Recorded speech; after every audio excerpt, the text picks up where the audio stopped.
Hello, everyone. Welcome back for the monthly CHROi session. This workshop, we're going to get into a few things. Pavithri Kilgore has joined us today, and I will let her introduce herself in a moment. We're going to go through a couple things briefly before we get into that. So let me share my screen and walk through one topic here.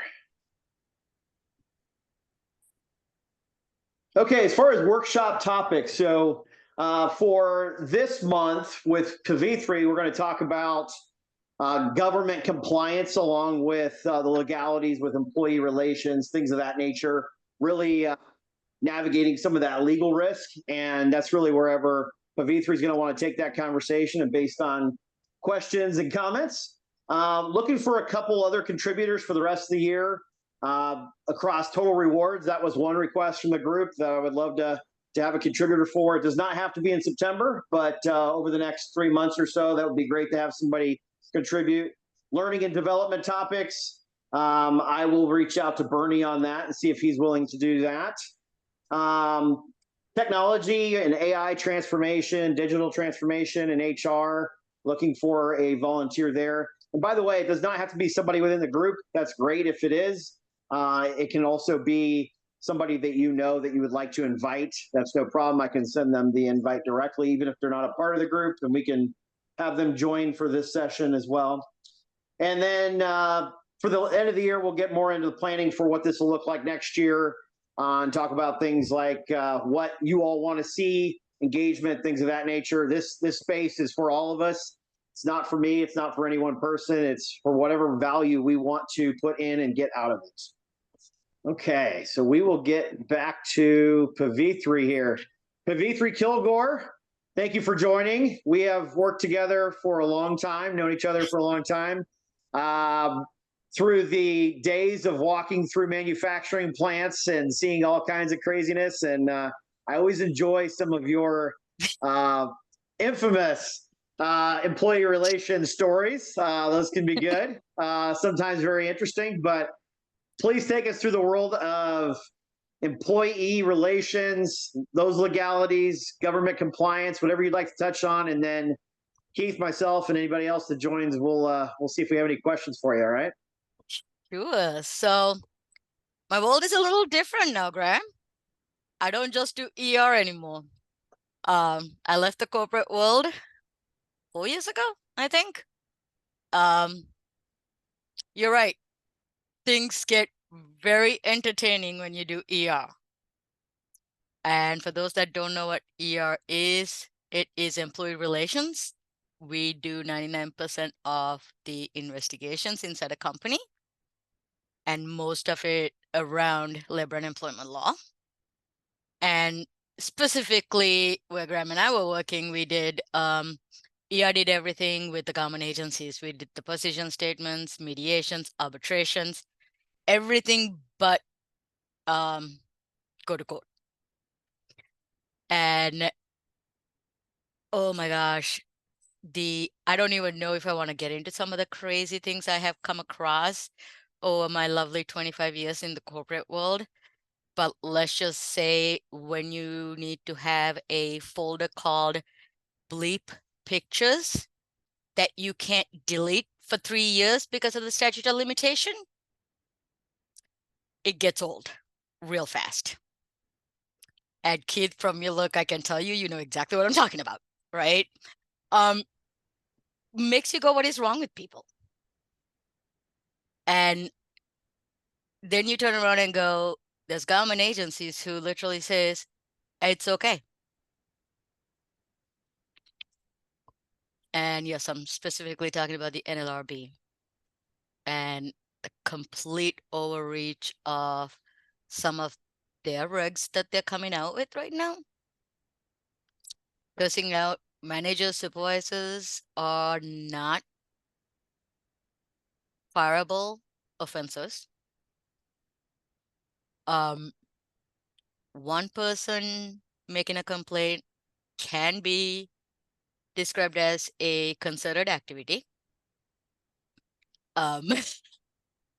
And I'm like, oh, and yeah, you can file a charge against an employer against a company who you have never worked for, applied for, or have any relation to for violating Section 7 rights. And they'll take the case. I'm like, what is happening? That's wild. So there are cases out there where people actually haven't even worked for the company Oh, and yeah. they're filing suit Mm-hmm. claiming various types of discrimination, things of that nature. Specifically with the NLRB, it is Section 7 rights, right? So it is saying this company in some way, shape, or form is violating employee rights based on the NLRB regulations. Now, to your point, one of the other things I have been seeing lately is, have you guys heard about the disability accommodation requirements on the websites? Right? Yeah.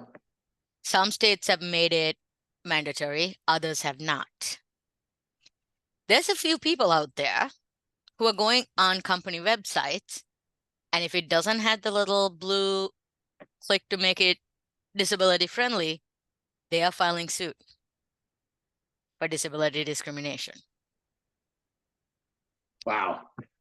So it's like if the agencies are not focused on small businesses, there are definitely enough people out there looking for it. And let's be honest, large companies have a army of people that stay on top of compliance jurisdictionally. It's easy. Who does a small business have? 99% of the time, the owner is the salesperson, the marketing person, the HR person, the payroll person, and the everything person, right? And it's easy to drop balls, and especially in a topic where things change every 5 minutes and you're not staying on top of it, it's easy to miss. Like Illinois just passed a law extending the statute of limitation to 2 years to file a claim. Instead of 1 year. Mm-hmm. Yeah. Now, if somebody doesn't know that or doesn't know to look for that, where does that leave the small business? Yeah, definitely impossible for small, medium-sized business to try to tackle all that Yeah. on their own. No doubt. And I'm going to be a jerk when I say this, but let's be honest, HR people are not cheap. We do cost a lot to hire on an annual salary. For a small business that probably needs about 10, 20 hours of work a month. And we are a high functioning group that gets bored easy. And then businesses are wondering why there is such a high turnover and why they can't keep an HR person working for them for a long time. Because they're throwing other things at the HR person to make up the hours because there isn't enough HR work to do. And then what's happening is the HR person is going, this is not what I was hired to do. I'm going to go find a job where I'm actually doing my job. That's where the small businesses struggle. Mm-hmm. Sorry, Kate, did you want to say something? I totally cut you off, I think. Well, no. I agree with you. Although the mindset of like how many hats do you wear? There's a lot more accelerated development for HR people, but really everybody in those small companies because you are being pushed outside of your experience zone. Just an observation because you were talking about the websites and compliance as it relates to having that extra level of accessibility. I think that's far less known, but we still see major compliance issues with even things like salaries and job postings. And when it comes to those people who are litigious and are just looking for a payout, I mean, I assume at this point they just have search engines that do nothing but go in LinkedIn. And I'm also a little bit surprised that LinkedIn hasn't fixed the problem themselves, because I would think that as the marketplace allowing companies to post jobs in those states without salaries, that they would be complicit. So just observations. No, I agree with you 100%. It is unfortunately, yeah, the website is just the newest fad, right? The whole point of looking for things to file charges has been around since the agencies have existed. I mean, we had in North Carolina, we had a attorney whose office was right under the EEOC office. And as soon as he sees somebody press the button, I mean, he literally, the definition of a ambulance chaser, because he would stand next to the front of the elevator and would watch to see what floor they're pressing and would start a conversation and find everything under the sun to file charges against. And it's just, yeah.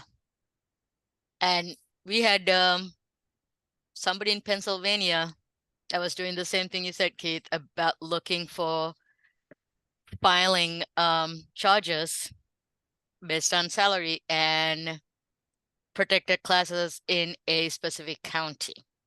Because, you know, Pennsylvania has to be a little different. Yeah.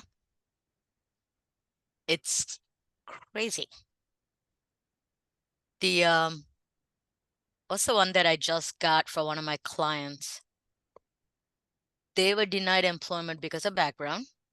And it's a federal and state mandated background because of the position that they have to clear, which they did not. Filed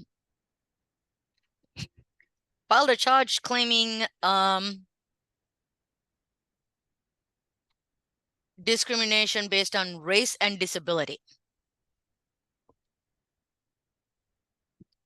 Yeah.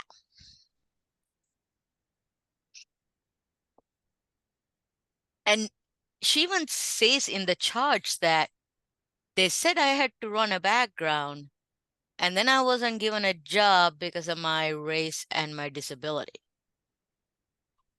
And the EEOC still takes the case. I've had the EEOC send out charges that are clearly OSHA related. And I just question why the mandates are out there for government agencies to take any charge. Why are we not vetting what we're sending out? And it's frustrating. So I think we've hit on a couple of edge cases, things that are wrong, or people who are, you know, have concerns about very specific things. Kind of the opposite of the spectrum are the types of questions that we all hear all of the time. You know, can I make a claim against my employer, and if so, under what agency? Because my boss is a jerk. And my boss is an equal opportunity jerk to everybody, but at what point in time, like, where are those lines? Because I'm sure we've all experienced that, where we've had to on a case by case basis figure out where is the line, and through our investigations figure out, is this actually a liability for the company? Do you have any thoughts or any guidelines for how you approach those situations?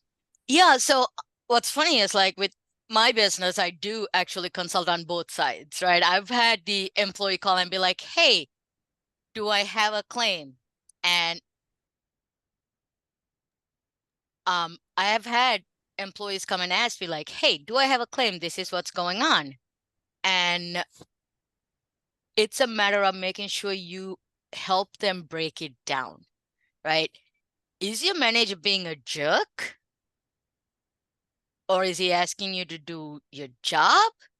Or is he targeting somebody or a group of individuals that have a common characteristic that is being treated different to everybody else? Excuse me. Sorry, these allergies are killing me. I think another nuance of that, just to throw in an extra little piece, is the difference between, you know, for the organizations that have strong anti-bullying stances, what's the difference between a bully who's bullying everyone and a jerk. Right.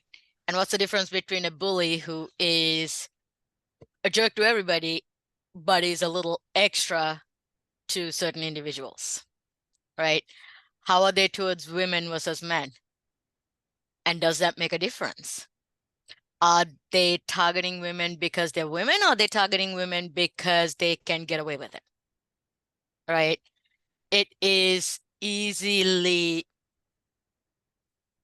differentiate, but at the same time, who's the right person to do that? And what do you do when you do complain and nothing happens? Right? What happens is a lot of time, the initial claim may have no merit.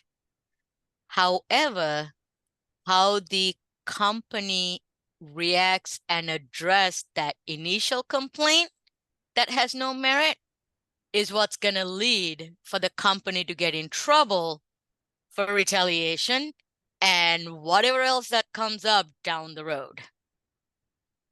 Have you heard of the Burlington Northern case? I've not.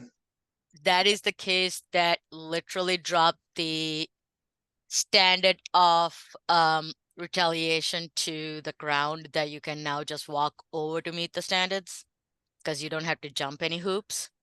I mean, these companies, I don't believe they exist under the same name anymore. They have rebranded, but they're the reason why the GINA, the Genetic Information Non-Discrimination Act, exists. And then also the reason why the retaliation exists. They started a campaign to reduce their workers' comp charges by running genetic DNA testing on all of their employees. Because for some reason, they thought that by running genetics, they can figure out if somebody is accident prone. Sorry. Hey, Graham, is somebody trying to jump on? Is there somebody waiting in the room? Let's see. Sorry, I just got a message saying somebody's trying to get on. No, I appreciate you letting me know. And they also had a case shortly after that where they had a case of sexual harassment. So their solution to that was to remove her from that location and put her into another position, which was incredibly worse for her. She went from working in an air-conditioned warehousing to being out in the sun working on the rail tracks. Then she filed a retaliation claim, to which they put her out on unpaid leave. And these geniuses just kept exacerbating the situation over and over and over again, to the point where they kept appealing the court cases until they finally lost at the US Supreme Court. And the standard for retaliation dropped that bad. So it is really sad what they do, what companies do, that leads to these cases. For sure. Hey, Pavithri? Yeah. Do we need to send the link to somebody? It looks like it's Yes. open. Yeah, because she's saying that she's getting a note the passcode is wrong, I guess. Okay.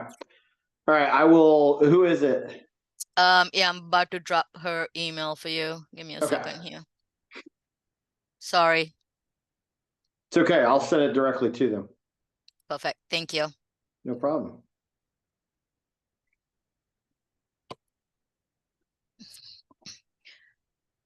So Keith, I'm curious. I know Graham said you've been in the CHRO space. Tell me about some of the crazy things you've come across. Like, He's like, how much time do you have? Yeah, and do you want it in chronological order, or do you want me to group it by type of offense? Okay, You know, I let me rephrase that statement. I know I just opened the Pandora's box, right? More in the sense of a little bit about like what kind of company were you at size wise, and where did you see those gaps with HR and the management employee side of it? So I came up on the not the tactical or transactional side of HR. I didn't grow up in payroll and benefits. I really came in on the organizational development and learning and development side, and kept moving up the organization. But as part of all of that, of course, I've been involved in the investigations. I've been at larger companies where investigations were handled externally. Gosh, I'm trying to think of what I can even say publicly, given that my Right. history of companies, what could be traced back. Um, I would say, and I'm gonna make this the broadest statement possible. There's a difference in my mind between people who are perhaps outside of the law in their actions, but it comes from a place of ignorance and just assuming how the world should work, Yeah. versus and sometimes the higher you go in a company to the executive level, it's more around, we understand, and we're making judgments around risk of whether or not I'm going to be held accountable versus can I get away with it. And so without giving specific examples of what I've seen people try to get away with, I have seen members of the C-suite been walked out the door for really bad behavior. But I think more broadly speaking, we have a concentration of wealth and power in the U.S. at least, and I think that we're seeing over the decades more and more opportunities for those folks to say that the penalties are not proportional in a way that it's going to make me behave according to social standards. So I know that's more generic than giving you a specific example. No, you're good. I mean, clearly, to Graham's question of all the crazy that I've come across, you got a very generic answer as well, because God knows I've started writing the book from the desk of an ER manager that has sat in my hard drive for about a decade now, because I'm like, crap, like how long do I have to wait before this can go out, right? You're right. The C-suite investigations, I will tell you, has definitely been the worst of them, because 90% of the time you get one investigation and that one turns into about 10 or 12 very easily, because all you need is that one person to open the door and the dams broke. And the level of ignorance, even at that level, is astounding. I mean, I always say this, like, I don't think anybody gets up in the morning going, I'm just going to be a complete jerk and target these people today. Like, I don't think that's how people are in general, but human nature and how you react to things and the lack of knowledge or the lack of wanting to know the right versus wrong is where most companies get in trouble. Like when you say ignorance really is not a defense, you see that a lot within the space of labor and employment law. No government agency cares how long you've been a manager, how long the company's been in business. All they care is you should have known. And then you're in trouble. Hi, Gina. Sorry about the mix-up. I'm glad you were able to join us. Hi. No, that's fine. It was me. So I'm glad to be here. Thanks for joining. Thank you. we're just talking about all the crazy HR stuff. Oh, yes. You are welcome to jump in, ask your questions anytime you'd like. Not a big Okay. deal. Thank you. Yep. I'll share an anecdote that sometimes comes to mind when I'm having these types of discussions around Mm-hmm. investigations and people's assumptions. And that was at a prior employer where we had an issue. I put together some materials on, um, really how we treat each other with respect and dignity, et cetera. And in a classroom setting, Mm-hmm. I feel very fortunate that the participants, felt fairly safe voicing their opinions. And I was born and raised in the South by a mother who was born and raised in the South, and this was somebody who hadn't really processed why it would be in any way offensive to have the rebel flag on their vehicle, or as a bumper sticker or something else. Right. But having created that safe space and having a conversation where it wasn't just that person but 30 others in the room, all kind of learning and adjusting their mindsets. There's the unfortunate side that we have to deal with, but I would say that there's also those moments where it feels like we're able to make a difference and help folks understand and respect each other differently. I agree with you 100%, right? It is on us as HR leaders to create that space.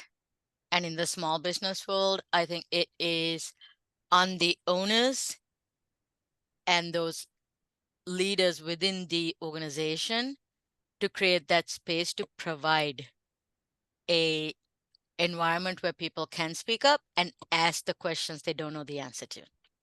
I have a client who I will tell you, I wish I could duplicate, and put this individual in front of every company I can think of, that looks at things from a much different perspective, for being an owner and a very young owner at that.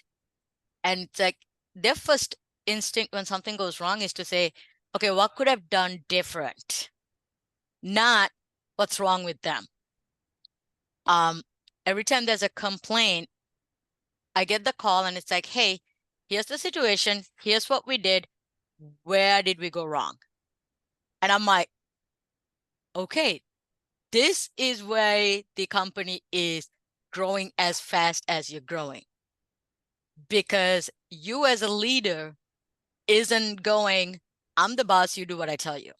It's you're listening to your employees and saying, this is what I need to change because what my decision impacted you.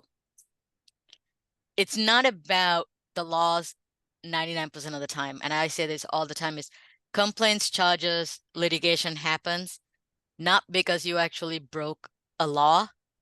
It's because you hurt somebody's feelings. Because somewhere in the process, you said or did something that made the person feel less than. There was a famous example from the healthcare industry. So historically, hospitals, when something goes wrong, a mistake is made, a patient is injured or killed, and you're talking to either that patient or their family, most hospital systems just want to shut it down. They want to give out no information because that can be used in litigation. So it has to go through discovery.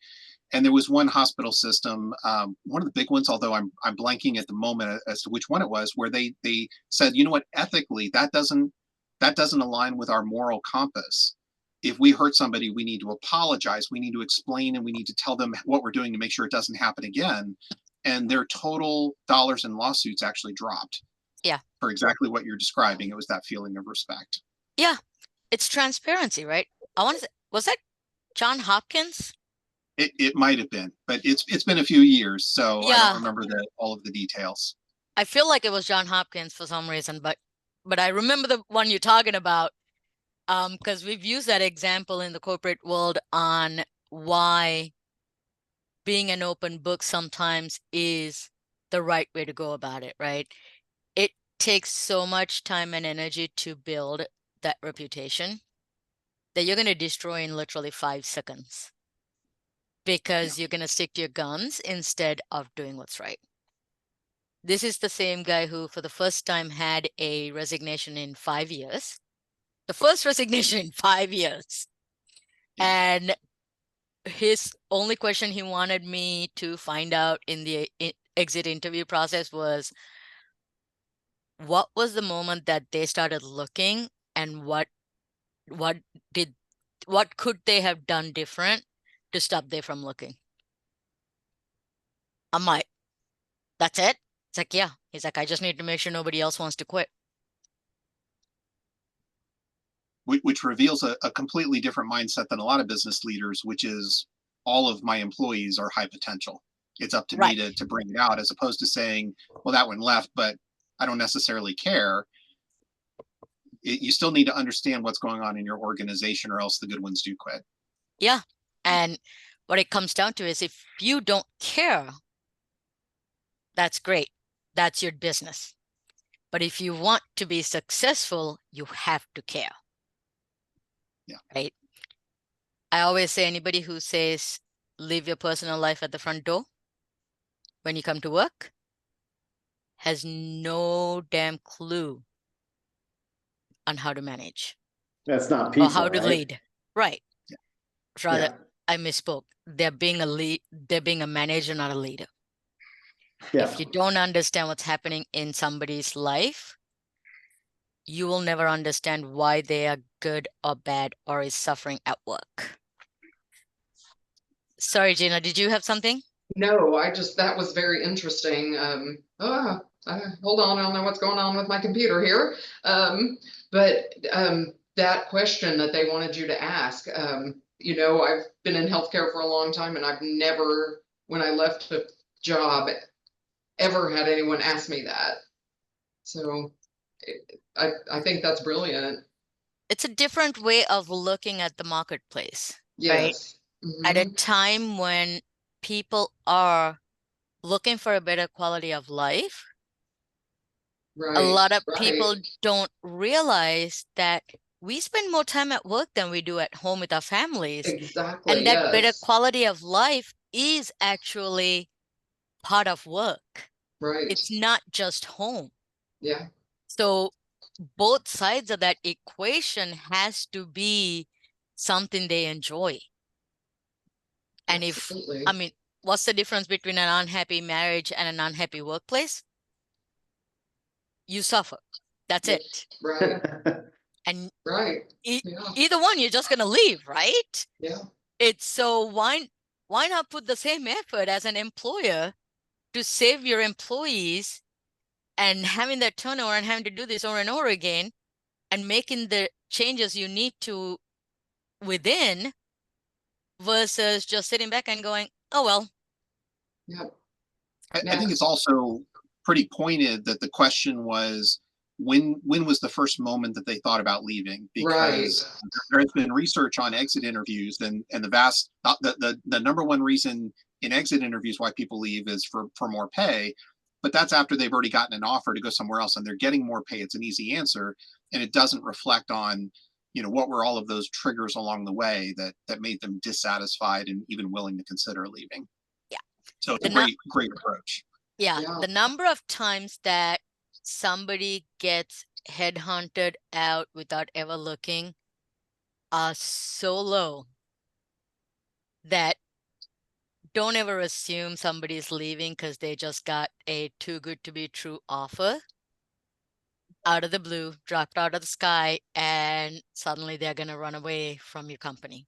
That's the easiest thing to say, right? When you're quitting a job, is they just called me, and it had been months since we had talked, and it just appeared. Right. Yeah. Right. It's whenever somebody's uncomfortable about quitting, they say that to me. So yeah, and the reality heard many times. Reality is, if you ask those same individuals in an anonymous setting why they're actually leaving, almost every single one of them will tell you it is the manager, it's the environment, it's the work, customer. Yeah. And has nothing to do with pay. There's a real reason. Yeah. Or even personal stuff too. Sometimes it's personal, but there's a reason. Yeah. So can I popcorn us to another topic? Absolutely. Yeah. It's an open discussion. Anybody can throw anything out.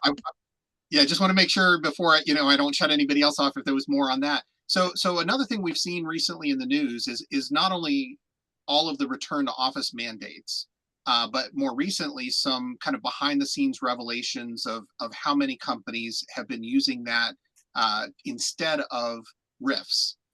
And I don't want to imply that what they're doing is illegal, because I don't know exactly how they're doing it. But what we haven't seen is a lot of companies actually make public any business justification. Like, how are they analyzing the benefits of, whether it be on innovation or team behavior, et cetera. How are they quantifying that in order to justify the organizational expenses? And I'm just curious if you have any insights from both the compliance part of your brain, the culture part of your brain, on that whole kind of momentum we're seeing in return to office. Yeah. So, outside of the industries where you do need somebody physically, right? So just Gina works at CHROi in the healthcare industry. Nobody in that space can work remotely. They have to be in person. But somebody like me who does HR, even if it's for a healthcare industry, I can do it from anywhere in the world. To mandate somebody like me going into an office is a bit ridiculous. But here's where large corporations are coming from, is the misguided conception that people are not working when they're not working in the office, that they are not getting the productivity that they should be. And that's leading them to do a whole lot of crazy things depending on the state that gets them in trouble. And that's the compliance brain coming in saying, please quit putting meta tracking in your people's computers and phones, right?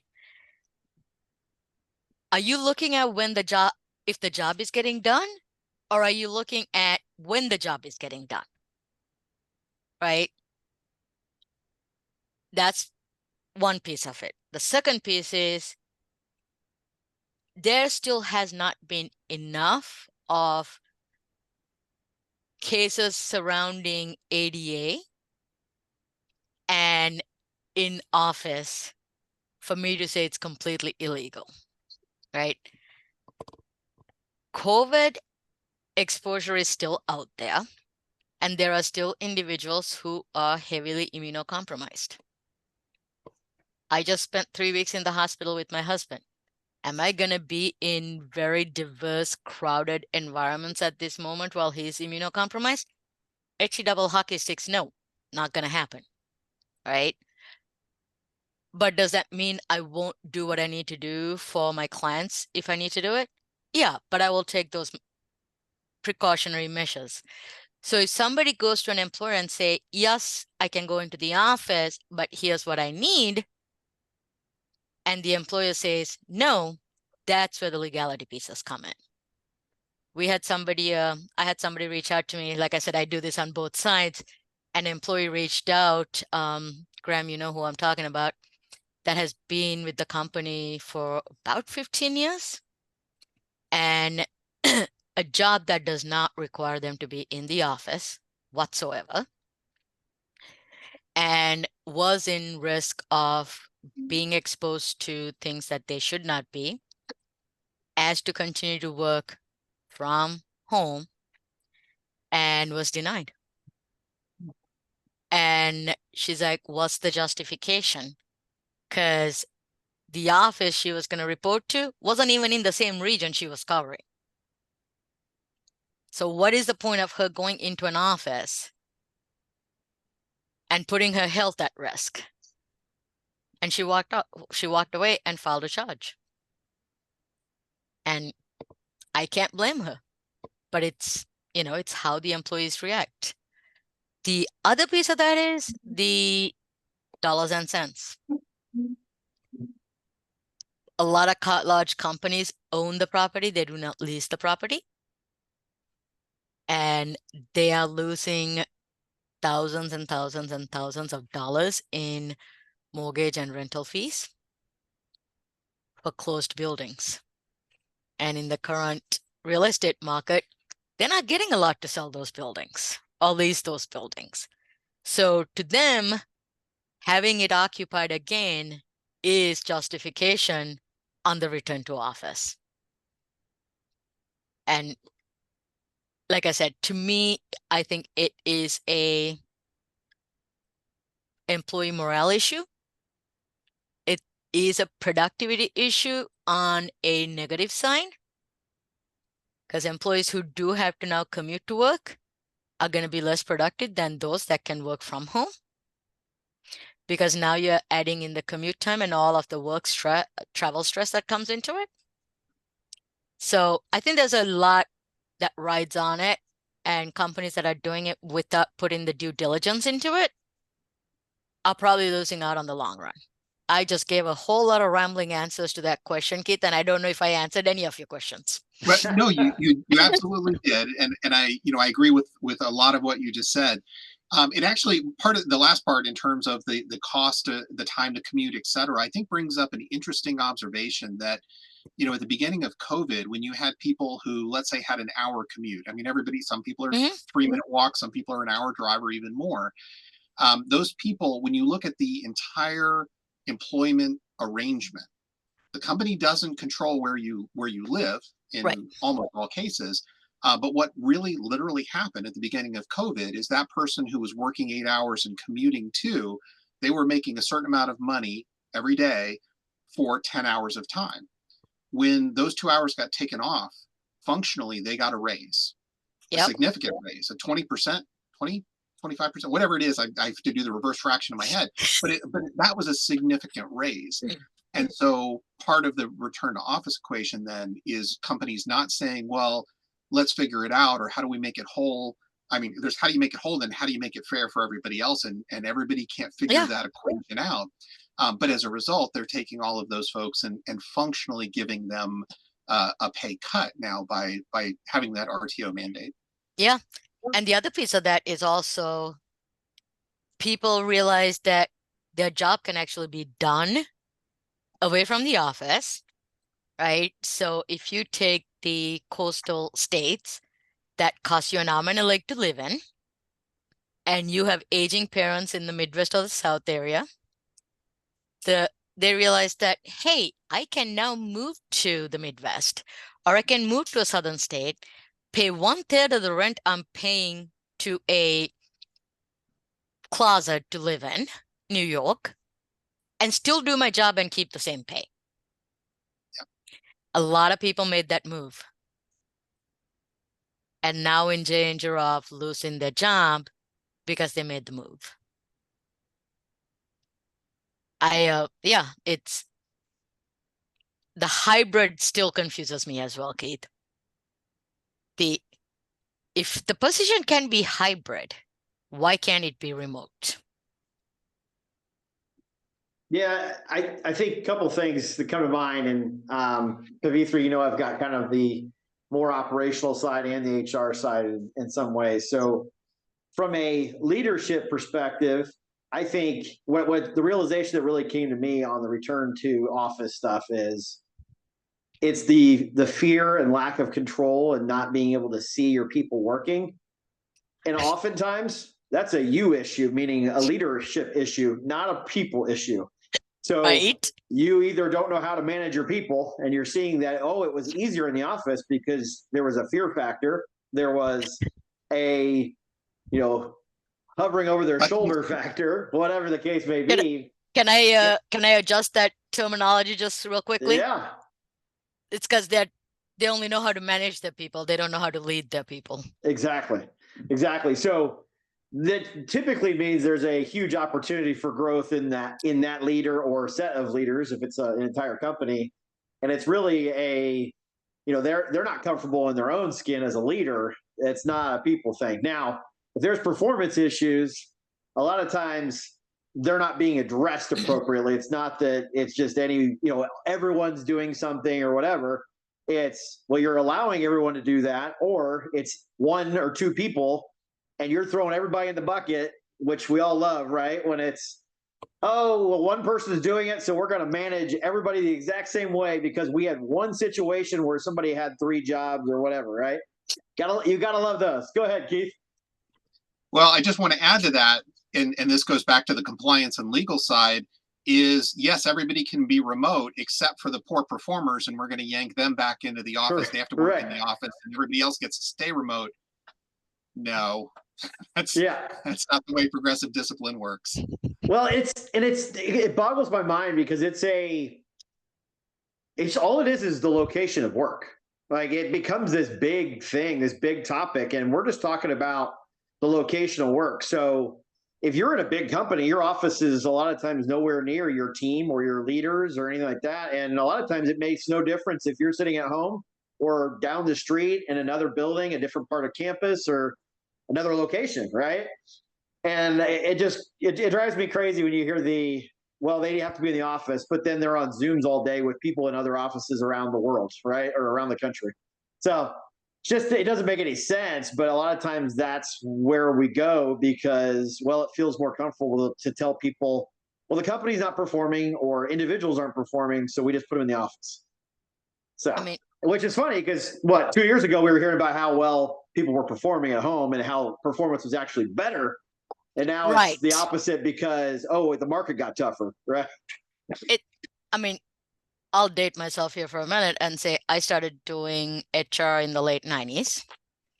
And other than the first 4 years of my career where I was attached to one particular location, I have always covered multiple states, 10, 12 at a time.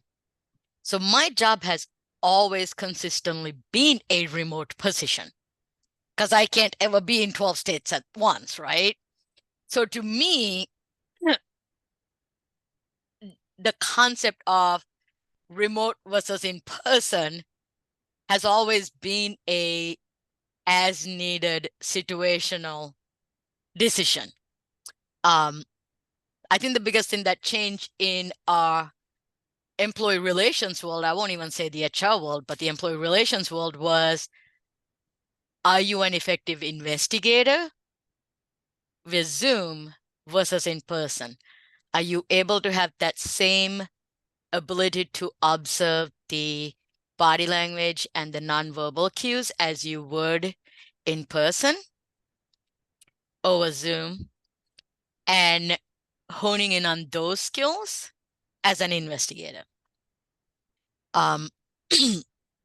There were definitely a lot of classes you could have taken to do that, but that I think was the only thing that put somebody at a disadvantage I could think of.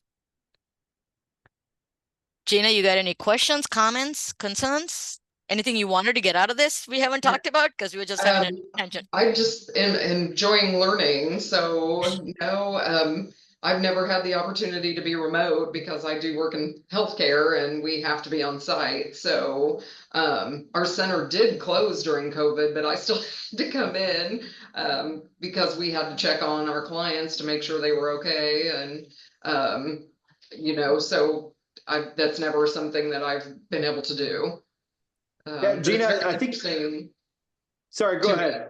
I was just going to say this is very interesting because I do have friends and other colleagues who are going through this right now where they're being told they either have to be hybrid or they have to come back into the office. So, like I said, this is very interesting to hear. Yeah, Gina, I think you bring up a good point. Obviously, if you're in patient care or other areas, like the work is at the location depending on your job, right? But yes. I think that does bring up the root of it all, just like I was talking about with the location, right? It's just a question of location. It's nothing more than that. Right. And then the second part is, well, can the job get done in other locations, right? And what's the intentional purpose of being at whatever the location in question is, whether that's at home or in the office or customer sites or whatever? Like salespeople for decades have been on the road for the majority of their time. We've had traveling salespeople as long as we've had companies, right? Yeah. And most of their work, if they're doing their job, is not in the office, and they've been managed just fine, right? Yeah. So it's the same principles. It's about having those expectations and being able to manage those. And a lot of times that's where leaders struggle, is not being able to manage expectations and performance. It doesn't matter if it's in the office or anywhere else. So that's what it's all about. So I think your point, while you haven't had experience working remotely, That's exactly right, though. Is there a intentional purpose to be in the office or working from home? I mean, you hear so many people talk about how much more they get done when they're at home when it comes to actual real work, and that includes conversations sometimes, right? Yeah. So versus all the distractions that happen in an office that has a lot going on. So I know we only have 3 minutes left, but anybody else have anything? And Pavithri certainly would like to say the last words for you if you have anything else you'd like to share. No, I was just gonna say is for anyone listening, right? I encourage you to have that open and honest conversation with your manager, especially where you need that flexibility. I've been lucky in the fact that I've had conversations with managers to say like, hey, there are times where I do need to take my husband to appointments because he's a disabled vet, but I will get my job done. So does that mean I will need to go, let's be honest, one appointment at the VA is technically a half a day of my time because it is the federal government. But, so yeah, I work 8 to 12, go do what I need to do, and then I get the rest of my work done. And as long as you getting your work done and you can demonstrate that, does it really matter where you're working from? Or are you assuming your boss is never going to say yes? Get better at having that conversation with each other. Hey, Keith, it was great meeting you. Likewise. Thank you all. It's a great call. Absolutely. Graham, Thank Gina, can you everyone. guys hang out for a Appreciate your minute? participation. Thanks, Pavithri. Thank you, Keith. Yep. Thanks, Gina. Thanks, Keith. Thank Have a good one. you. Gina, can too. you hang out for a minute? Yeah, I have a call at noon too. Okay. Yeah. Gina, Graham, Yes. Graham, Gina. Yeah. Nice That's to meet whose you. mom I was talking to you about this morning. So I will connect you guys on Okay. email so that Okay. you two can take it from Thank there. you. Yeah. Appreciate it. Great. All right. I look forward to talking to you, Graham. Thank you. You as well, Gina. Have a good one, Excellent. everyone. Thanks. Bye. Bye. Thanks, Bye. Julia. Thank you guys so much. That was actually Bye. so helpful because now I have a lot of content for you, Pavithri. I Perfect. have content. Love it. Okay. Thank you so much for having me. Hey, Thanks, Julia, Julia. Yes, cut off all the curse words. I I was promise being I good. will. Okay. All right. Bye. Have a safe trip, hon. Bye.